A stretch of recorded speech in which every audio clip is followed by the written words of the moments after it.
Hello, it's The Guardian's Peter Bradshaw here, and welcome back to this film review channel, offering you the pre-Christmas panettone of criticism in the Yuletide fair aisle of discourse. And could you please subscribe to this channel and leave a comment?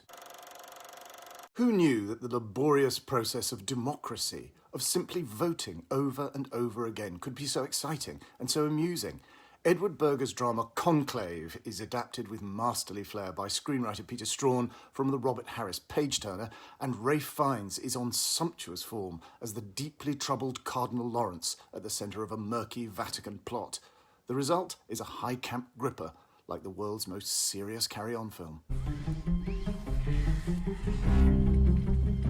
What happened? They say a heart attack. You know how rumor spreads, and 1.25 billion souls watching. Well, Cardinal Lawrence. It seems the responsibility for the conclave falls upon you.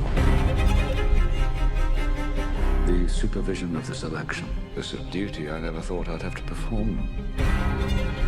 They are sequestered, and they must be shielded from all news that may influence their judgment. You understand? No sane man would want the papacy. The men who are dangerous are the ones who do want it. Fiennes' character is Italian in the book, but Strawn makes him an Englishman, an unquiet soul who is theoretically on the verge of becoming the first English pope since Adrian IV, although naturally no one is so vulgar or so nationalistic as to point that out. With the ailing Pope in extremis, Cardinal Lawrence arrives at His Holiness's deathbed to find other ambitious cardinals who have all cultivated an opaque manner of cordially respectful friendship with each other, now manoeuvring to be considered his successor in the imminent conclave or election.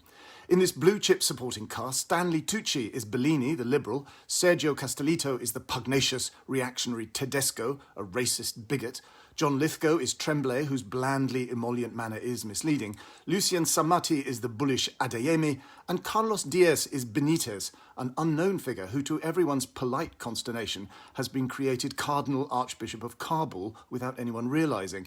Yet all of these men are to be upstaged by the late pontiff's confidant, Sister Agnes, shrewdly played by Isabella Rossellini. Lawrence is deeply burdened by his own crisis of faith and by a suspicion of dark forces at work. The perennial sadness in Ralph Fiennes' eyes becomes an unfathomable dual ocean of suppressed tears.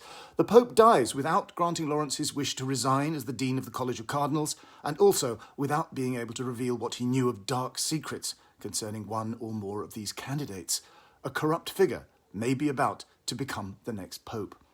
Poor, self-effacing Lawrence finds himself as unofficial cheerleader for the progressive Bellini in the voting rounds, but to his dismay, sees his own vote count increasing each time.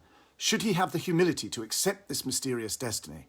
But if the burden of authority means he is unable to expose this corrupt conspiracy, might not the Prince of Darkness himself be imposing a terrible temptation?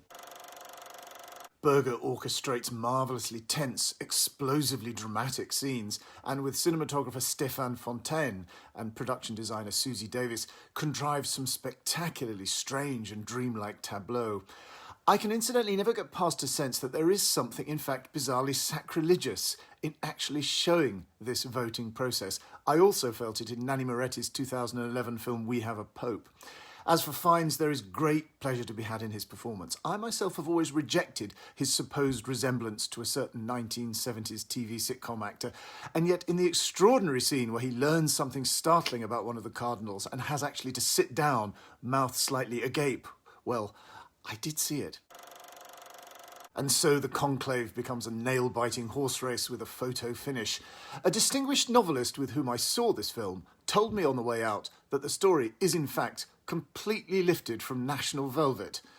That's as may be. What a performance from Fiennes.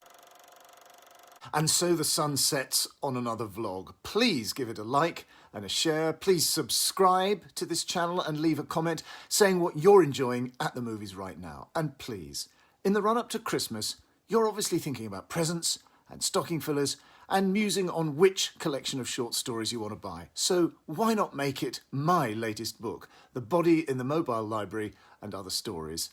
Details below. See you next time.